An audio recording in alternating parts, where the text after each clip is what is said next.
welcome to my channel.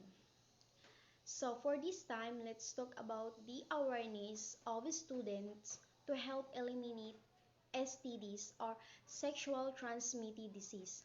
So first, let us know what is sexual transmitted disease. It is a significant public health concern, especially among young people.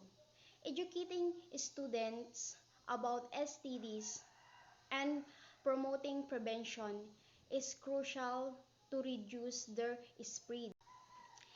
And next, understanding STDs. STDs are infections that are primarily spread through sexual contact, including vaginal, oral, or anal.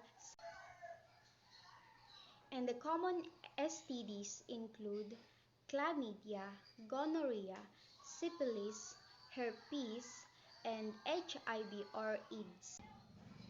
And STDs can have serious health consequences if left untreated, including infertility, chronic pain, and even death. And next, the importance of students' awareness.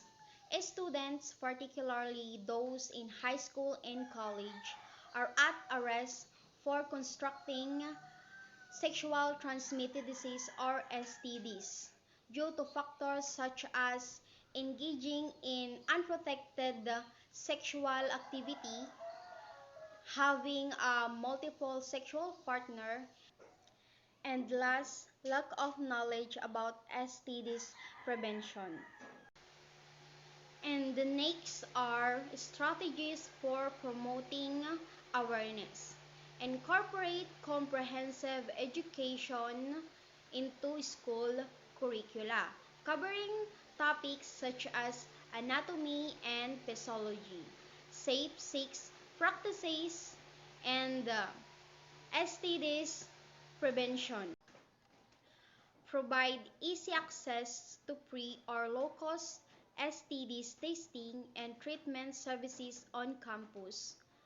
Encourage open discussion about sexual health and destigmatize conversation around STDs. The next is empowering students. Empowering students to take responsibility for their sexual health by encouraging regular STDs testing and screening.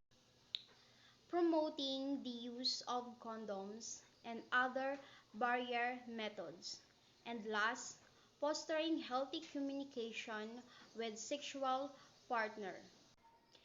And for the conclusion, by raising awareness, promoting prevention, by empowering students to make informed decisions, so that we can work towards the goal of eliminating sexual transmitted disease or STDs. So much for that. Thank you for watching.